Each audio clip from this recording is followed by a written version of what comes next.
Hello students, I am your science teacher. Hope you all are fine.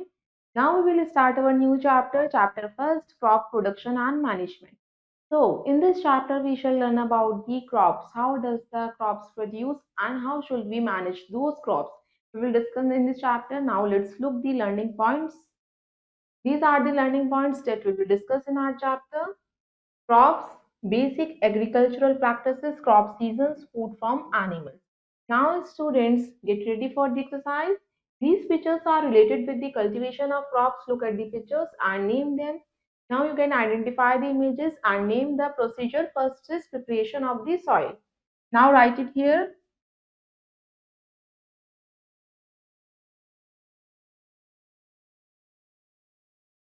Preparation of soil. फिर उसके बाद हम क्या करते हैं, सॉइल को प्रिपेयर करने के बाद फार्मर्स जो होते हैं उसमें सीड करते हैं, सीड डालते हैं, सीड इम्प्लांट। नेक्स्ट इज, फिर क्या करा जाता है बच्चों, फील्ड को प्लो किया जाता है।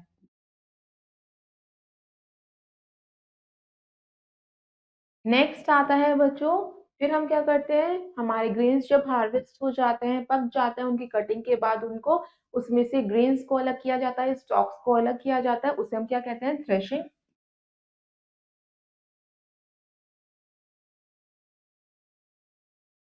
Now let's begin the chapter. हमारे 3 बेसिक नेसेसिटीज होती हैं हमारी लाइफ की, फूड, क्लोथ एंड शेल्टर। बच्चों ये सारे सोर्सेज हमारे फुलफिल होते हैं एनिमल और प्लांट सोर्सेज से। हम सब अपनी लाइफ को इजीली सरवाइव नहीं कर सकते खाने के बिना, घर के बिना या कपड़ों के बिना। ये हमारी 3 बेसिक नेसेसिटीज थिंग्स होती हैं जिनके बिना हम सरवाइव नहीं कर सकते। हम अपनी रिक्वायरमेंट्स को फुलफिल करने के लिए यानी फूड को ऑब्टेन करने के लिए प्लांट्स के ऊपर डिपेंड है। प्लांट्स क्या करते हैं, फोटोसिंथेसिस के थ्रू फूड को प्रिपेयर करते हैं। जो ब्रांच हमारी साइंस की डील करती है प्लांट्स के ग्रो होने से रिलेटेड या लाइव स्टॉक को कैसे रेज किया जाता है ह्यूमन यूज के लिए, उस ब्रांच ऑफ साइंस को हम क्या कहते हैं, एग्रीकल्चर कहते हैं। ह्यूमंस को बच्चों फूड कहाँ से मिलता है, ह्यूमंस को फूड प्लांट से मिलता है। बच्चों जैसे जैसे टाइम इंक्रीज हुआ, टाइम पास हुआ, तो ह्यूमन बींग्स जो हैं प्लांट्स को ग्रो करने की आर्ट को समझने लगे और वो समझने लगे एनिमल्स को कैसे डोमेस्टिकेट कर सकते हैं। उस प्रैक्टिस को जिसमें क्रॉप्स को ग्रो किया जाता है, एनिमल्स को रियर किया जाता है फूड के लिए, क्लोथ के लिए या कोई भी यूजफुल प्रोडक्ट के लिए, वो सारा हमारा एग्रीकल्चर का ही पार्ट है। एग्रीकल्चर हमारा वर्ल्ड लार्जेस्ट ऑक्यूपेशन है जो होता है, यानी खेती करना। ये हमारा मेजर ऑक्यूपेशन है हमारी कंट्री के पीपल का। अब बच्चों हमारी कंट्री की 70% पॉपुलेशन हमारी एग्रीकल्चर सेक्टर में ही एंगेज है। हॉर्टिकल्चर ये भी एक एग्रीकल्चर की ब्रांच होती है जो वेजिटेबल्स, फ्रूट्स, फ्लावर्स ये डेकोरेटिव प्लांट्स की प्रोडक्शन से रिलेटेड होती है। नाउ जैसे जैसे ह्यूमन पॉपुलेशन इंक्रीज हुई वैसी वैसी एग्रीकल्चर प्रोडक्ट्स की डिमांड भी इंक्रीज हुई, जिसकी वजह से हमें और ज्यादा प्रोडक्शन करने की नीड हुई। इसके लिए हमने एडवांस टेक्नोलॉजी का यूज करा क्रॉप प्रोडक्शन के लिए और उसे स्टोर करने के लिए। Now students, your next topic is crops. बच्चों जो प्लांट्स हमारे लार्ज स्केल पे ग्रो किए जाते हैं यूजफुल प्रोडक्ट्स को ऑब्टेन करने के लिए, उन्हें हम क्रॉप्स यानी फसल कहते हैं। कुछ हमारे कॉमन क्रॉप ग्रोन प्लांट्स होते हैं जिसे इंडिया में कंज्यूम किया जाता है, वो आपके टेबल में शो कर रखे हैं। Let's look the table. Types of crops is the first column. कौन कौन सी टाइप की क्रॉप्स होती हैं, ग्रेन क्रॉप्स कौन सी होती है, राइस, व्हीट, मेज, बार्ली।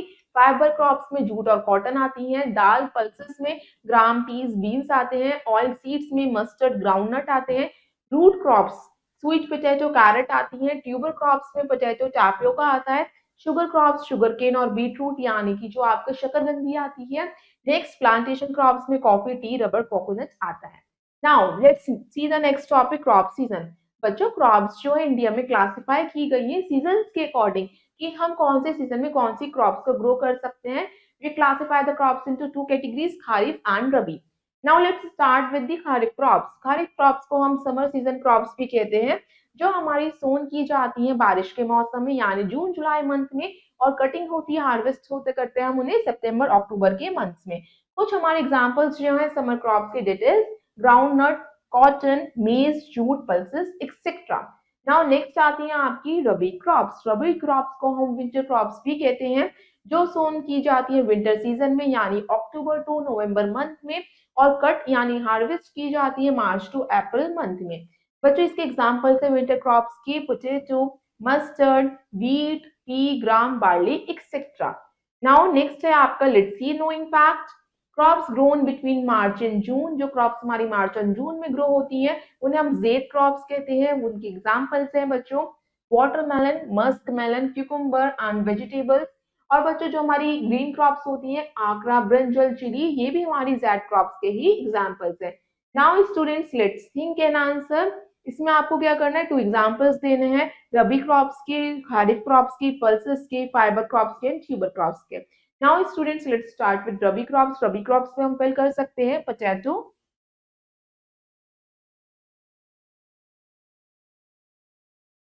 And ginger. नेक्स्ट है आपका खारिफ क्रॉप। खारिफ क्रॉप आपकी समर सीजन की क्रॉप्स होती हैं, that is ground nut.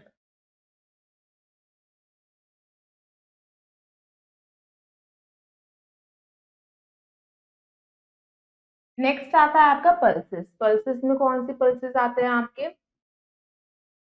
Arhar and moong. Pulses दालों को कहते हैं हम। नेक्स्ट इज पल्सेस और लेग्यूम्स दोनों ही ग्रो करते हैं। फाइबर क्रॉप्स कौन सी होती हैं, कॉटन एंड जूट।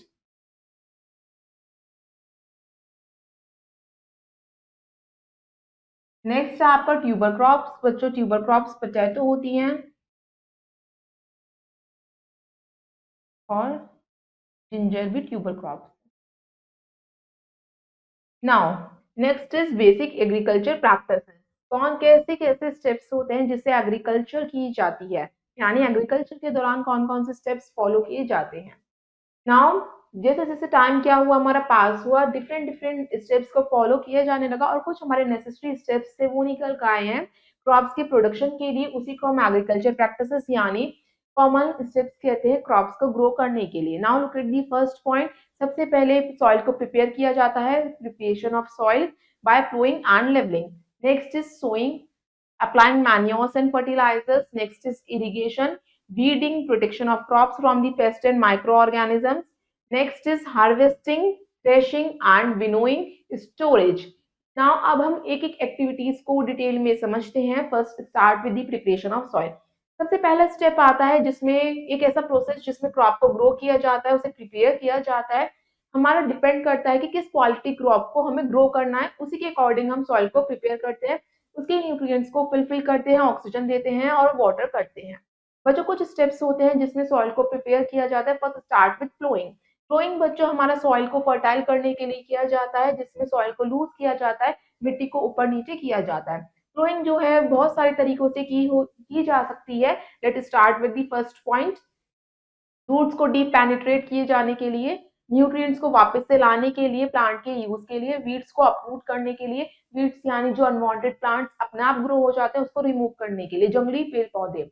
नेक्स्ट आता है सॉइल पेस्ट को नेचुरल प्रीडेटर में एक्सेस करने के लिए।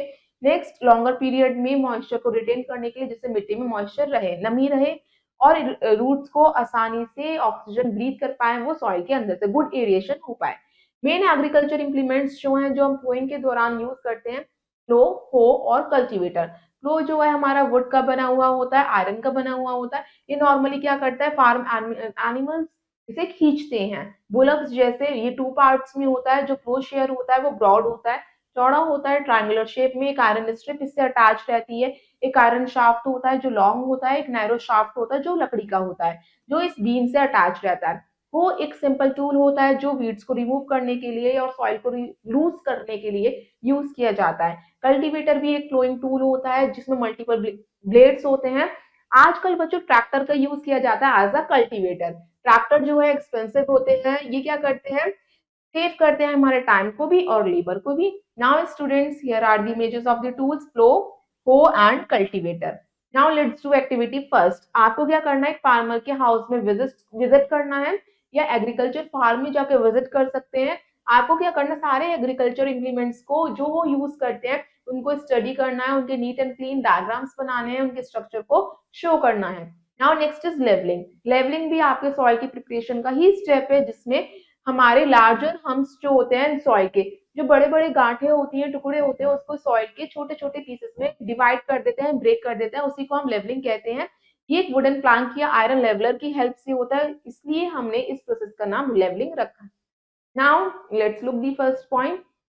इसमें बड़े-बड़े चंक्स जो होते हैं ड्राई सॉइल के स्मॉल पीस में ब्रेक किए जाते हैं। इसमें जो सॉइल की अपर लेयर होती है उसे बचाया जाता है खराब होने से विंड और वाटर के एजेंट्स के थ्रू। इसमें वाटर लॉगिंग यानी यूनिफॉर्म इरिगेशन को प्रमोट किया जाता है जिससे कि हर एक क्रॉप को प्रॉपर अमाउंट में वाटर मिल पाए। नेक्स्ट आता है सोइंग ऑफ सीड्स। अब हमारी सॉइल तैयार हो गई। अब फार्मर क्या करते हैं, सीड्स को सो करते हैं। सीड्स को सो करने के लिए फर्स्ट ऑफ ऑल वो क्या करते हैं, एक गुड और हेल्दी सीड्स को चूज करते हैं। फार्मर्स जो है इस बात से अवेयर हैं कि कौन से गुड क्वालिटी के सीड्स होते हैं जिससे उनकी गुड क्रॉप प्रोडक्शन हो। फार्मर्स जो होते हैं सीड्स को सिलेक्ट करते हुए किन बातों का ध्यान रखते हैं कि सीड्स हेल्दी होने चाहिए, गुड क्वालिटी के होने चाहिए, उनमें कोई भी इन्फेक्शन नहीं होना चाहिए, उसमें कोई भी इंसेक्ट या पेस्ट ने अटैक ना करा हो और वो बच्चों कॉन्टेमिनेट ना हुए, रॉटिंग फूड मटेरियल्स क्रिएट ना करें या एनिमल्स के एक्सक्रीटा को कॉन्टेमिनेट ना करें। Now students let's see the knowing fact. जो अलग-अलग टाइप की क्रॉप्स होती हैं जस्ट लाइक द पैडी या कुछ वेजिटेबल्स क्रॉप्स होती हैं वो डायरेक्टली हम उसके सीड को सो नहीं कर सकते। उसे सबसे पहले जर्मिनेट किया जाता है नर्सरी में, यानी जब वो जर्मिनेट हो जाती तब उन्हें फील्ड्स में ट्रांसफर किया जाता है उनकी सीडलिंग्स को, उसको हम ट्रांसप्लांटेशन कहते हैं। वो सीड्स जो होती है हमारे डायरेक्टली फील्ड में सो की जाती है। उनकी 2 मेथड्स होते हैं। फर्स्ट बाय स्कैटरिंग देम, उनको अपने हाथ से फैला के। इस मेथड को हम ब्रॉडकास्टिंग मेथड कहते हैं जो मैकेनिकल ब्रॉडकास्टर्स इसे यूज करते हैं। सेकंड मेथड आता है इसमें सीड ड्रिल्स का यूज करके। सीड ड्रिल्स में बच्चों टाइम भी बचता है, लेबर भी बचता है। सीड्स जो होते हैं सीड बाउल में डाल दो, फिर उसके बाद प्लो की हेल्प से उसे मूव करवाओ और उसमें एक फरोज बन जाती है, यानी प्रॉपर प्लेस पे इक्वल डिस्टेंस में सीड्स को डिस्ट्रीब्यूट किया जाता है सीड ड्रिल की हेल्प से। Now students here are the image of the broadcasting method and seed drill method. Now next आता है आपका अप्लाइंग मैन्योर एंड फर्टिलाइजर्स। बच्चों जब क्रॉप एक के बाद एक ग्रो होती रहती है एक ही फील्ड में तो इससे क्या होता है, हमारी सॉइल के न्यूट्रिएंट्स खत्म होने लगते हैं।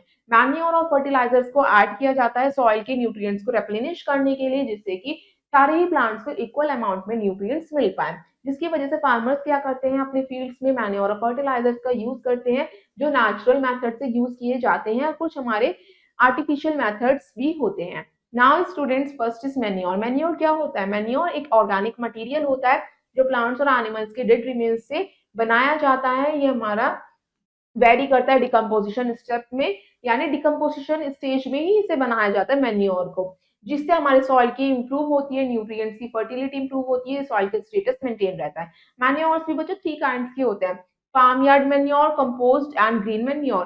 फार्म यार्ड मैन्योर में बच्चों कैटल डंक, यूरिन और हमारे स्टॉक के रिमेन्स होते हैं, फार्म यार्ड का वेस्ट होता है, ये सारा हमारा फार्म यार्ड मैन्योर में होता है जो हमारा सन की सनलाइट में उसे ड्राई किया जाता है, सुखाया जाता है, फिर उसे एज अ मैन्योर यूज किया जाता है। नेक्स्ट आता है कंपोस्ट। हमारा वो मैन्योर होता है जो हमारा डेड और डिकिंग प्लांट और एनिमल के मैटर से यूज किया जाता है, वो हमारा कंपोजिटिंग मैन्योर होता है। ग्रीन मैन्योर हमारा ग्रीन प्लांट्स के थ्रू ऑब्टेन किया जाता है after the plugging of the soil. Generally ये हमारे क्विक ग्रोइंग लेग्यूमिनस प्लांट्स होते हैं जो ग्रीन मैन्योर को क्या करते हैं, यूज करते हैं ग्रो होने के लिए। नेक्स्ट आता है आपका फर्टिलाइजर्स। फर्टिलाइजर्स वो केमिकल सब्सटेंस होते हैं जो सॉइल को पर्टिकुलर एक न्यूट्रिएंट को सप्लाई करते हैं, यानी पोटेशियम, फास्फोरस एंड नाइट्रोजन। ये हमारे अवेलेबल होते हैं एज अ कंपाउंड फर्टिलाइजर जिसमें सारे तीनों का ही मिक्सचर होता है, या तीनों का ही अलग अलग ले सकते हैं। इसकी वेरिएशन प्रॉपर्टीज जो होती है एनपीके, नाइट्रोजन, फास्फोरस और पोटेशियम, ये एज अ फर्टिलाइजर काम करते हैं जिसमें एक जो होता है मेजर न्यूट्रिएंट में होता है just like potassium and super phosphate.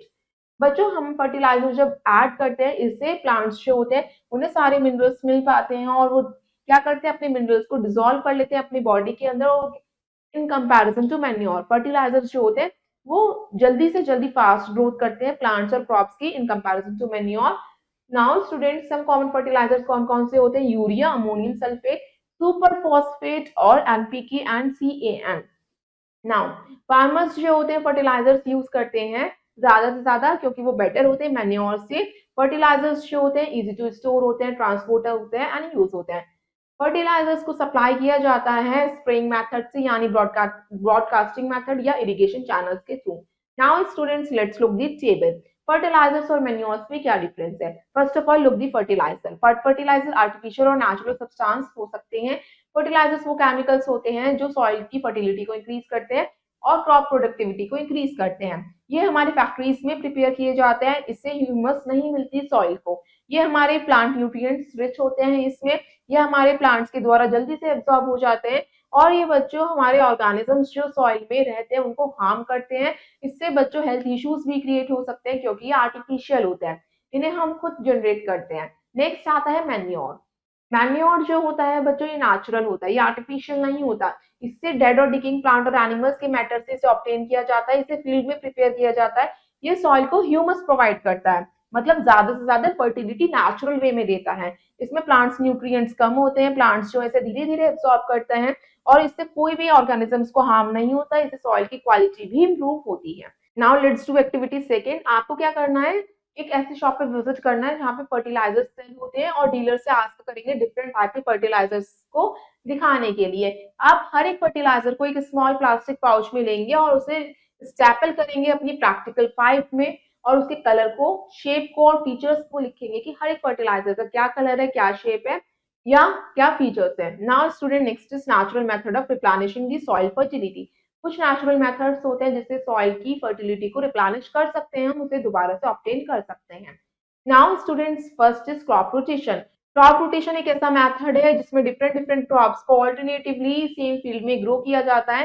Farmers जो होते हैं जस्ट लाइक व्हीट और बार्ली के क्रॉप्स को क्या करते हैं, फर्स्ट रीजन में ग्रो करेंगे और फिर उसके बाद ग्रोइंग करेंगे लेगुमिनस प्लांट्स को, यानी कि पी और सोयाबीन की क्रॉप्स नेक्स्ट सीजन में करेंगे। जिससे क्या होगा, लेग्यूमिनस प्लांट्स क्या करते हैं, उनमें ज्यादा न्यूट्रिएंट्स होते हैं, इसकी वजह से जो सॉइल के न्यूट्रिएंट्स कम हो चुके होंगे फर्स्ट सीजन में वो दोबारा से रेप्लेनिश हो जाएंगे।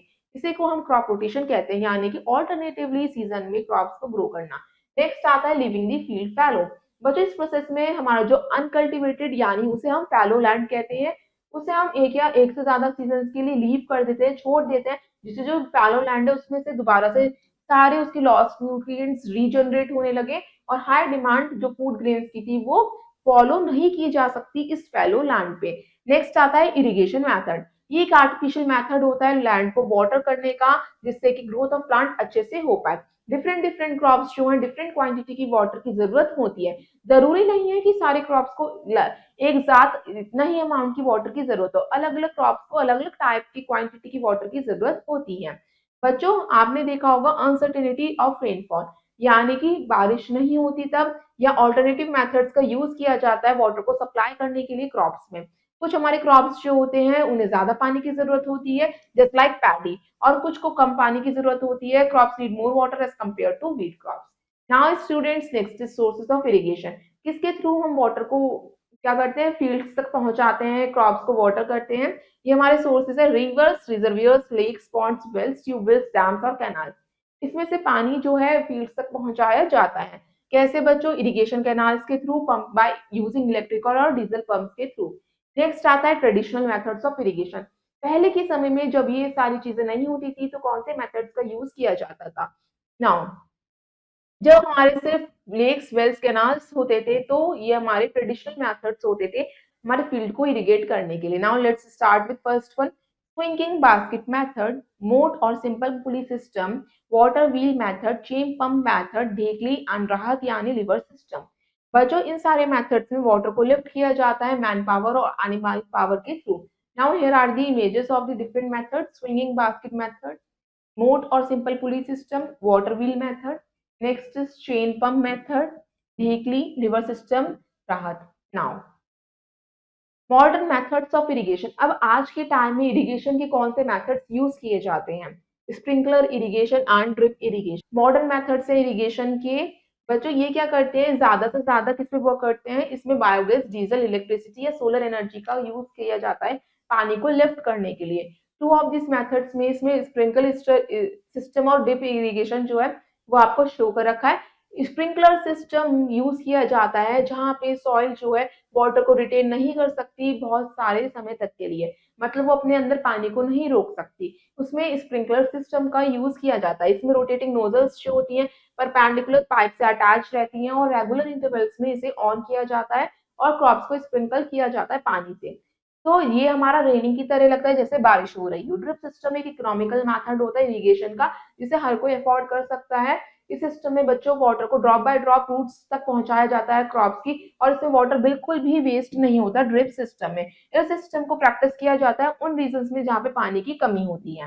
Now students, here are the image of the sprinkler system and drip system. Next आता है वीडिंग। वीडिंग बच्चों, वीड्स वो अनडिजायरेबल प्लांट्स होते हैं जो हमारे क्रॉप्स के साथ ग्रो हो जाते हैं, जस्ट लाइक ग्रास, अमरथांस, वाइल्ड ओट। ये क्या करते हैं, अगर हम क्या करते हैं, इन अनवांटेड प्लांट्स को रिमूव करते हैं, उसकी इस प्रोसेस को ही हम वीडिंग कहते हैं।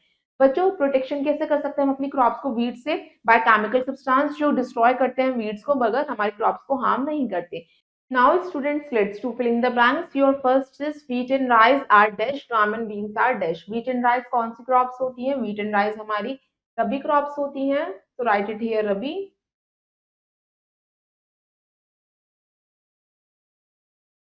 और ग्राम एंड बीन्स हमारी खरीफ crops होती हैं। Now next is dash loosens up the soil so that it gets well aerated. कौन करता है loosens? बच्चों plowing के through.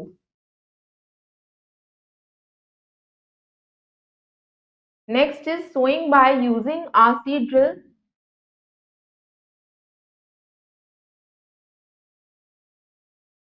Saves time and labor. Dash soil, sandy soil needs more water than clayey soil. Now students, कुछ हमें werbicides के examples दे रखे हैं। Look at the first one, 2,4-D, 2,4-dichlorophenoxy acetic acid, MCPA2 methyl 4-chloro 1-phenoxy acetic acid. Butyl belong to arsenic anilide class. Now next is protection of crops. हम crops को कैसे protect कर सकते हैं? कुछ insects होते हैं या कुछ small animals जो होते हैं हमारे crop plant को damage कर सकते हैं, उनको हम क्या कहते हैं? crop pest कहते हैं। इंसेक्ट्स जो होते हैं हमारे मोस्ट कॉमन और डिस्ट्रक्टिव होते हैं। मैमल्स जैसे माइस और रकून्स जो होते हैं हमारे लिए क्रॉप पेस्ट का काम करते हैं, यानी क्रॉप्स को खराब करते हैं। वो ईट कर लेते हैं क्रॉप्स को या उसे डैमेज कर देते हैं। लोकस्ट जो होते हैं फ्लाई करते हैं स्वाम्स में और लीव्स को ईट कर लेते हैं, और बहुत सारे शुगर केन प्लांट्स को या वीट प्लांट्स को वो ईट करके डैमेज कर देते हैं। क्रॉप्स जो होते हैं ज्यादातर इफेक्ट हो जाते हैं बैक्टीरिया, फंगाई या वायरस से, जिससे उसकी यील्ड रिड्यूस हो जाती है और सेवरल डिजीज अकर हो जाते हैं। जस्ट लाइक एग्जांपल देख सकते हैं, फंगाई जो होती है वो रस्ट या स्मूथ कर देती है वीट में, ब्लाइट पोटैटोज को हो जाता है, बैक्टीरिया से जो डिजीज होता है उसे विल्ट कहते हैं जो क्रॉप प्लांट्स को हो जाता है। Now let's look pesticides. Pesticides वो केमिकल सब्सटेंस होते हैं जो पेस्ट को किल करते हैं। पेस्टिसाइड्स हमारे केमिकल और बायोलॉजिकल एजेंट होते हैं, जैसे कि वायरस, बैक्टीरियम, एंटीमाइक्रोबियल जो डिटेक्ट करते हैं बैक्टीरियाज को, पेस्ट को, उनकी कैपेसिटीज को और किल करते हैं उन्हें। केमिकल्स जो होते हैं स्प्रेयर या लो फ्लाइंग एयरक्राफ्ट के थ्रू स्प्रिंकल किए जाते हैं क्रॉप्स में या फील्ड्स में। Now let's see chemical control. Insecticides हमारे इंसेक्ट्स को डिस्ट्रॉय करने में, जस्ट लाइक डीडीटी, डाइक्लोरोडाइफिनाइल ट्राइक्लोरोइथेन डीडीटी का यूज किया जाता है। बीएचसी, बेंजीन हेक्साक्लोराइड, गैमेक्सिन का यूज किया जाता है। मैलिथियोन, ये हमारे सब एग्जांपल्स हैं इंसेक्टिसाइड्स के। नेक्स्ट है फंगिसाइड्स का यूज किया जाता है फंगाई को डिस्ट्रॉय करने के लिए। सल्फर और मैनी कॉपर सॉल्ट्स ये हमारे एग्जांपल्स हैं फंगिसाइड्स के। रोडेंटिसाइड्स बच्चों रोडेंट्स यानी रैट, माइस को किल करने के लिए यूज किया जाता है। जिंक फॉस्फाइड या वर्फरीन ये हमारे कॉमन एग्जांपल्स हैं रोडेंटिसाइड्स के। नेक्स्ट आता है प्रिकॉशंस हमें यूज करने पड़ेंगे अगर हम पेस्टिसाइड्स का यूज कर रहे हैं अपनी फील्ड्स में। Now look at the first point. बच्चों, जब भी हम पेस्टिसाइड्स को हैंडल करेंगे तो नोज और माउथ को कवर करेंगे और हैंड ग्लव्स वियर करेंगे। स्प्रेइंग करते हुए पोजीशन इस तरीके से रहनी चाहिए कि जो विंड जो है वो हमारे फेस के अपोजिट डायरेक्शन में नहीं जानी चाहिए, मतलब कि हमारे फेस पे उसका स्प्रे नहीं आना चाहिए, बैक साइड आना चाहिए, एयर आपकी बैक साइड से आनी चाहिए। इमीडिएटली स्प्रे करने के बाद हैंड्स, फेस और माउथ वॉश करना चाहिए क्लीन वाटर से। नेक्स्ट आता है हार्वेस्टिंग। हार्वेस्टिंग एक ऐसा एक्ट है या प्रोसेस है जिसमें जब आपकी क्रॉप राइप यानी पक जाती है उसको गैदर किया जाता है फील्ड्स में से। राइपनिंग मतलब होता है ग्रेन को कट करना, पल्सेस को हार्वेस्ट करना साइशे, सिकल या रीपर टूल्स की हेल्प से। जो स्मॉलर फार्म्स होते हैं वो मैकेनाइजेशन करते हैं, हार्वेस्टिंग जो करते हैं, जिसमें मोस्ट लेबर इंटेंसिव एक्टिविटी होती है ग्रोइंग सीजन में।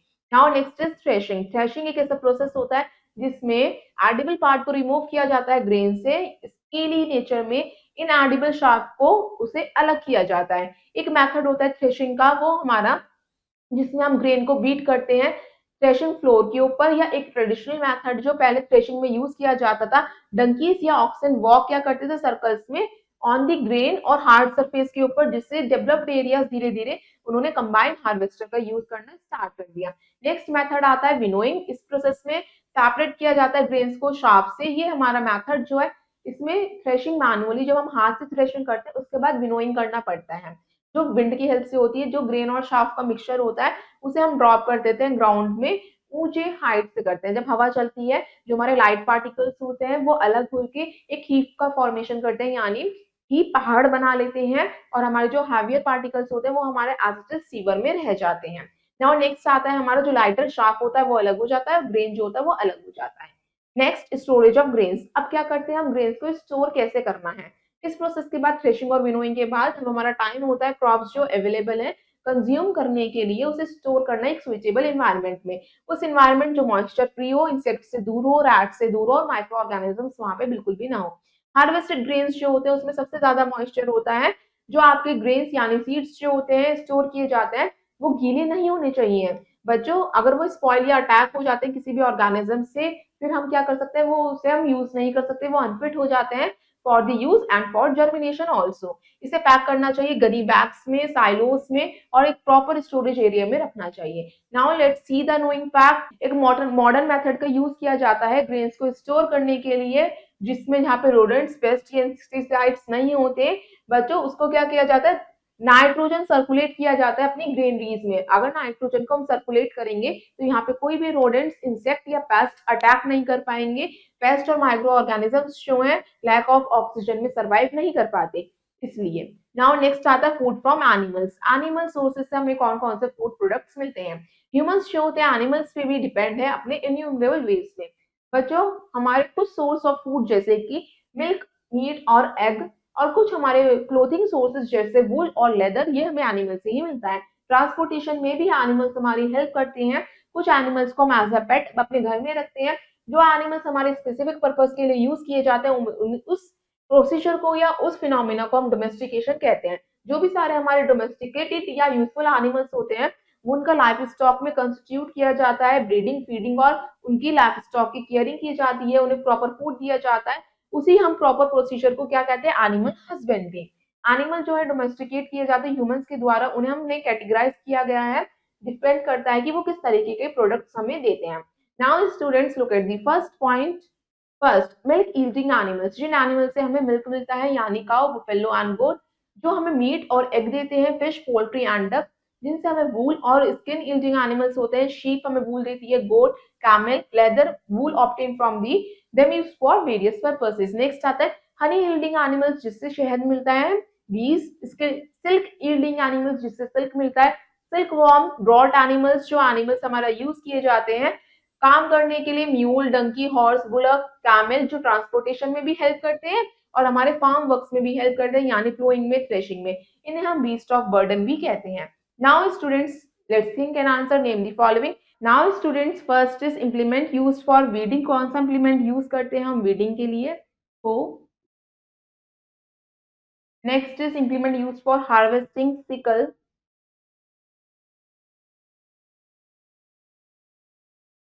Next is 5 food items obtain from animals. 5 food items जो हमें एनिमल से मिलते हैं। Now right it here. Silk, wool, milk, meat and egg. Next is a chemical used to destroy wheat is called weedicide.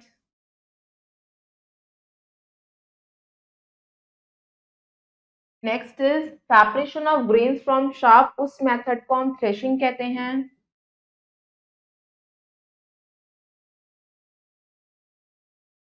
Now students, let's look the following points that we had already discussed in our chapter. हमने अपने chapter में क्या क्या समझा। Food जो है हमारी prime necessary thing होती है सारी ही लिविंग बींग्स की।